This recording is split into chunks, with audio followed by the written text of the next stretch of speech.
What's up, everybody? Coach Drew here with the BU Stay True program. I'm here with Coach Simone, who's going to be talking about her experience playing basketball, her experience last year with BU Stay True, and also what she's planning for this year's camp, the 6th annual BU Stay True camp that's going to be hosted virtual July 19th at 12 p.m. Eastern Standard Time. Coach Simone, how are you?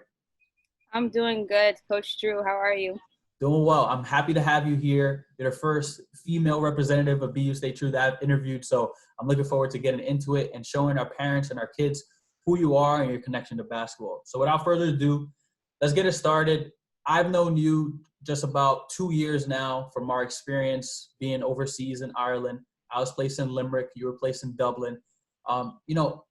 How did you even get there? When did basketball start for you? What did it look like for you from being a child all the way up to, finishing your professional career abroad? Weird. So basketball has been a part of my life pretty much since I can remember. My dad put a ball in my hand when I was 6 years old, and the rest is history. I kind of just immediately took a liking to it, and I was like, all right, I could do this. I like this. I'm good at it. So I just went with it. Up to high school. That's when I started getting serious. That's when you're looking for college, and that's when it's really important, especially in those junior, senior years, really important. And then got a scholarship, played Division I. It wasn't really for me, so I came back. I went to the Division II level where I loved it. I thrived there. That's where I was supposed to be. I feel like I don't feel like anything happens, without reason. So that's where I was supposed to be. And then I had a couple friends, and I came across the Victory Scholar program, and I was like, wow, these are 3 of the things I want to do. So I want to keep playing basketball, I want to get my master's, and I want to be a force in the community. So I was like, immediately I took a liking to it. It's perfect. Yeah. So I applied, and I got accepted, and I was just like, this is it. This is great. So it's really, really honored to be a part of that. Yeah, absolutely. And you said how those 3 things were just perfect for you. And I've said it countless times to friends and family, it was a no-brainer for us to go overseas and get that opportunity. Right. And with that, you mentioned, going D1, D2, and even playing professional overseas. Can you talk about some adversity that you faced? I know you mentioned it briefly with the D1 route, but any adversity in your high school years, all the pressures that come with, performing at a high level, trying to get a college scholarship. What did that feel like for you? Yeah. Okay, so I went to Mary Lewis, which is a bigger school now in terms of basketball. Yeah, in Queens. Gotcha. Yeah, but I'm actually wearing the shirt right now. Yeah, no, because for my job, I recruit out of Mary Lewis Academy. Yeah. Yeah. So when I went there, it wasn't as big a basketball school as it is now. Yeah. So because now you have people going to major D1 schools like Notre Dame and Minnesota, and that's how it is now. But when I was there, it was very, very low recruited. So it was hard for me because I was obviously one of the better players in my conference. But as far as getting attention, it was really, really hard to get those type of schools. So I wasn't really heavily recruited out of high school on a Division I level, which was kind of disheartening because it's I know I'm good, I'm putting in the work, I'm putting in the time, but it's I'm not seeing the results that I want to see. Mm-hmm. But that was kind of hard. But when I got my Division I offers, I took it, I ran with it, and I was this is what I worked for, this is where I'm supposed to be.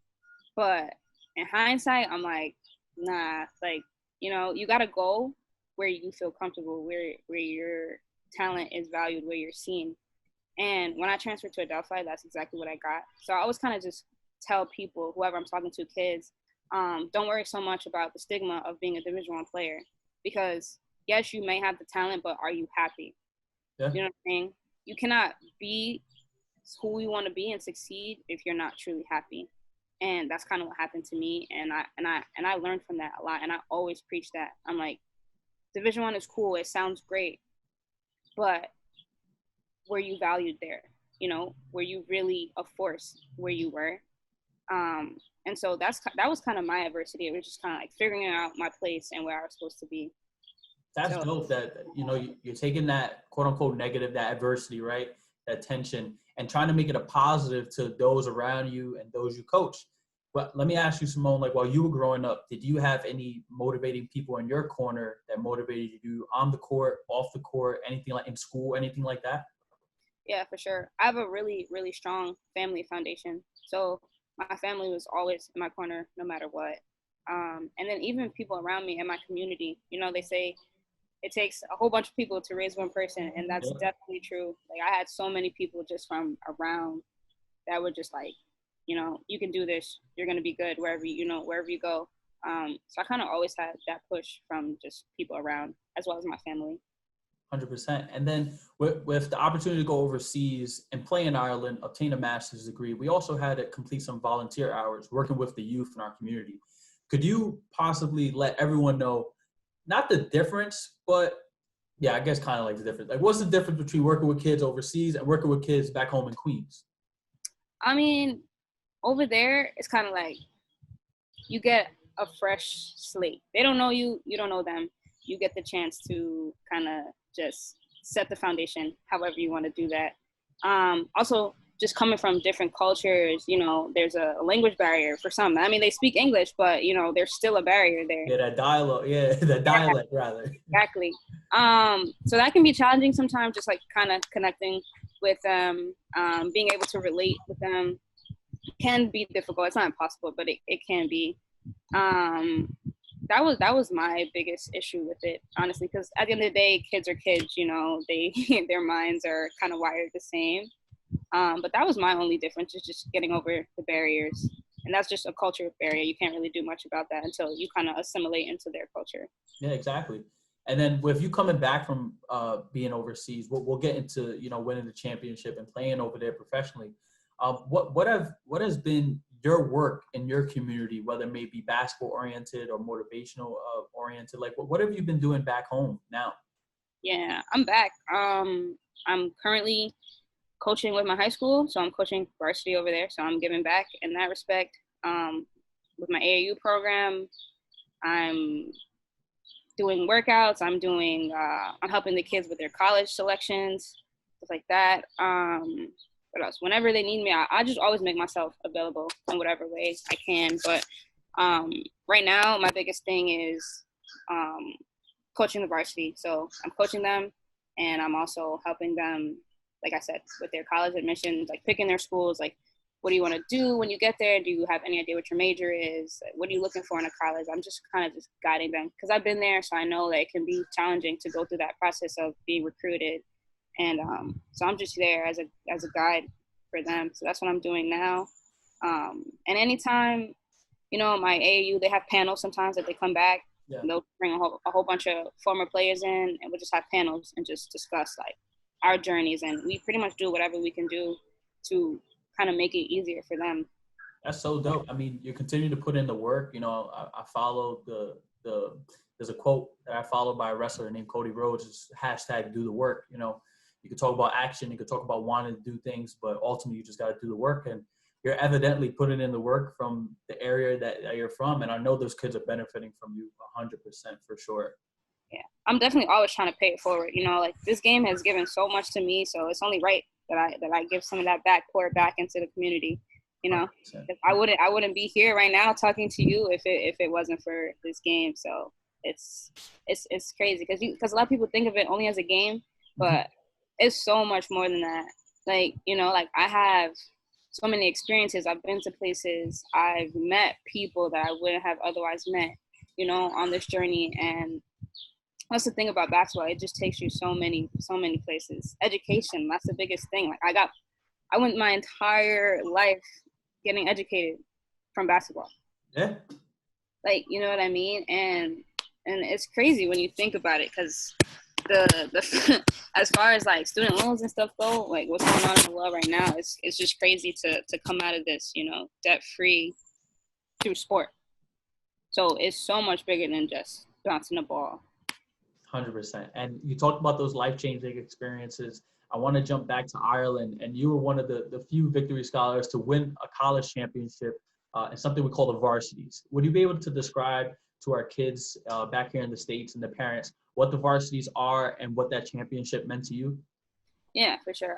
So varsities is basically like this huge tournament back in Ireland, and all the college teams, they come out, um, and it's a tournament. So you're playing ultimately to come out on top as like the best college or whatever. Um, So I had the opportunity last year of being in that championship game, and it was amazing. Um, I'll say the game was crazy because we we weren't winning. Yeah, I won't front. I was there. We were Yeah. watching, and I remember Wayne, my coordinator. He was like, "Lads, do you want to go back home?" And I was like, "Nah, like I'm trying to watch this last championship game, and then we'll go." And he looked at us at halftime. He's like, "You sure you want to stay?" And I'm like, "Oh, we're good. Go ahead." We were losing, like down 20 at the half. And then I don't know, something just took over. We all just kind of got it together. Like, listen, we didn't come here to lose like this. If we're gonna lose, like we're gonna lose respectably. And we all kind of just hopped on that, and we were just like, all right, we're just gonna play. Whatever happens, happens. And we actually came out on top. And that's an amazing feeling. Like just to say, that you won a championship in another country, and it was really a defining moment, to be honest. Like I know some people might not think of it like that, but it was really good. Like, winning a championship and Yeah, you mentioned a defining moment because that chaptered off your basketball career, right? Playing. right. That was it for me. After that, I haven't really been playing like that. And I won't probably play in a setting like that again. So for that to be my last memory playing basketball, like that's amazing. Like, it doesn't get That's the way to end it. right. That's the way to end it. And then coming back to the States, I remember when I was trying to develop our staff for BU Stay True, I said 100% we need Simone. I remember I told Nico, and I had it's a business, so we talk about who we want, why we want them, and things like that.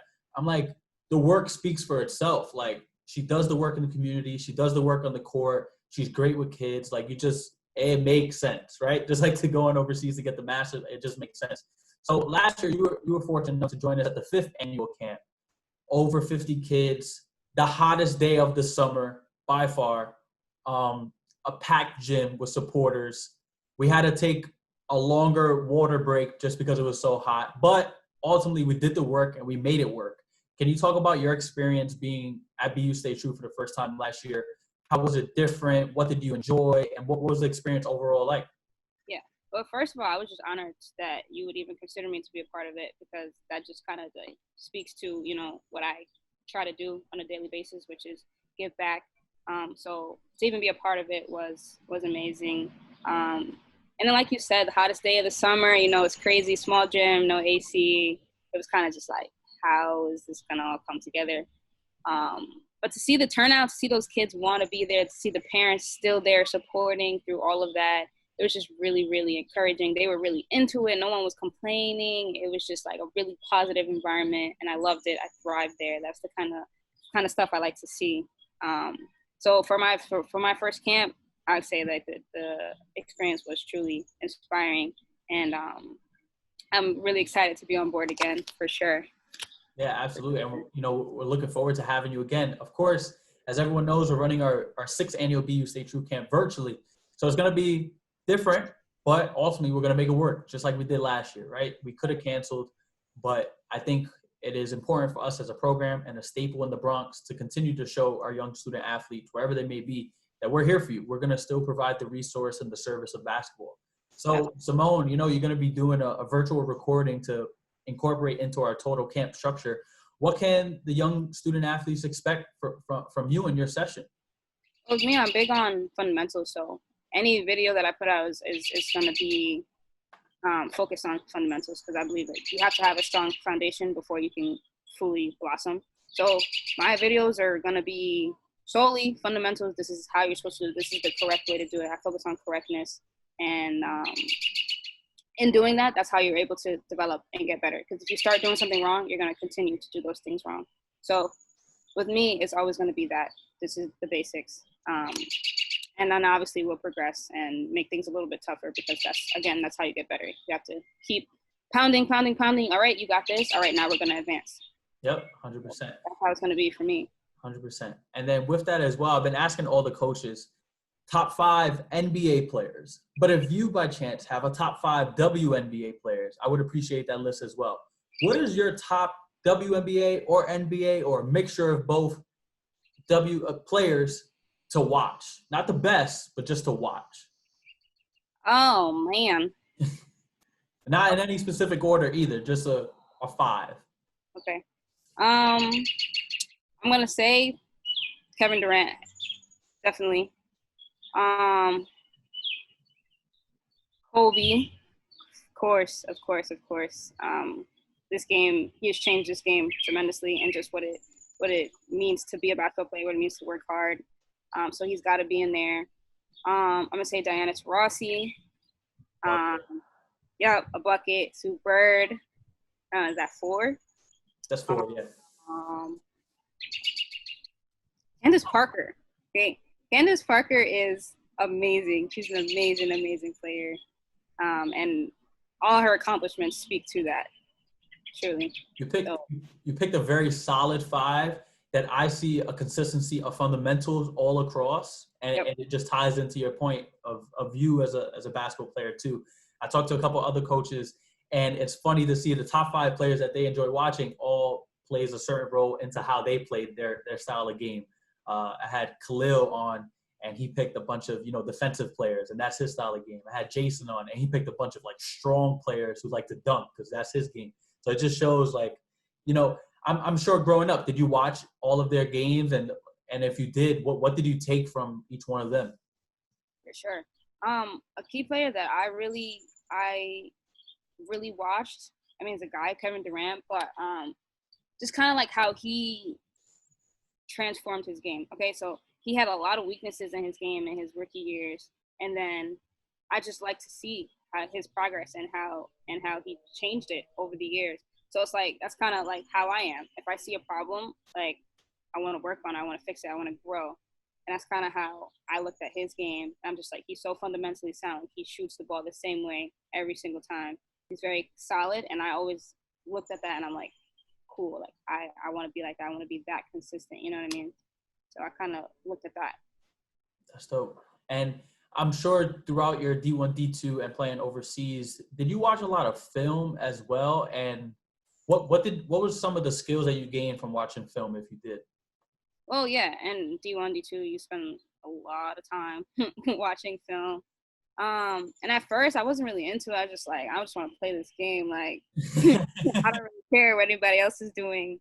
I don't worry about me. But I learned that by watching other people play, it does really help you advance because it kind of gives you, you know what you have to do. You see this person, you're like, this is a weakness. I can expose it there. Or this is how I can capitalize here.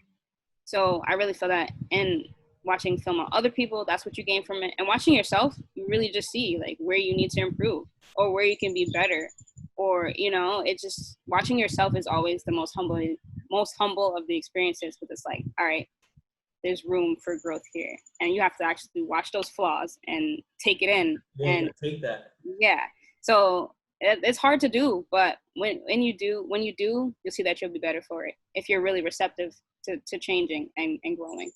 100%. And you dropped so many gems throughout this whole interview, and I'm sure people are going to relate to you so much. We're going to start wrapping it up with this last question. We've been quarantined in New York at least for about 3 months. We're moving into phase 1, which, non-essential businesses can be open and things like that. If you could give one piece of advice for all the young hoopers out there, whether they may be 7 years old or 18 years old, for what they should be doing this summer in terms of basketball and just personal life, what one piece of advice from you? Yeah, work on your craft, man. Summer is where they say summer is where basketball players are made, but it's a yearly thing. It never stops. Yeah, you have more time in the summer, but just continue to work on your craft. And it doesn't even have to be in a physical sense. Like we spoke about watching film, and you can watch other players, watch important games, or look up YouTube videos on, parts of your game that you're weak in. Just keep wanting to learn more, and that's how you're going to get better. Obviously, you have to practice, but it's kind of like a whole picture. Everything has to come together. It's different parts. They all need to come together as one. And I feel honestly, that's what you should be doing if you're really serious about playing basketball. You have to want to do it. You have to want to learn and get better. 100%. Thank you so much, Simone, for that. I'm looking forward to having you again virtually July 19th. And hopefully when all of this passes, we'll get together because I'll probably still be in Queens for work. So we'll definitely get something to eat. Absolutely. And everyone watching on YouTube, Facebook, Instagram, wherever it may be, you can follow us at BU Stay True on Twitter and Instagram, our Facebook page at BU Stay True program. And check us out on YouTube as well, BU Stay True. We'll see all of you July 19th. And thank you guys very much for watching. Simone, we'll see you soon. Thank you. Thanks, Coach.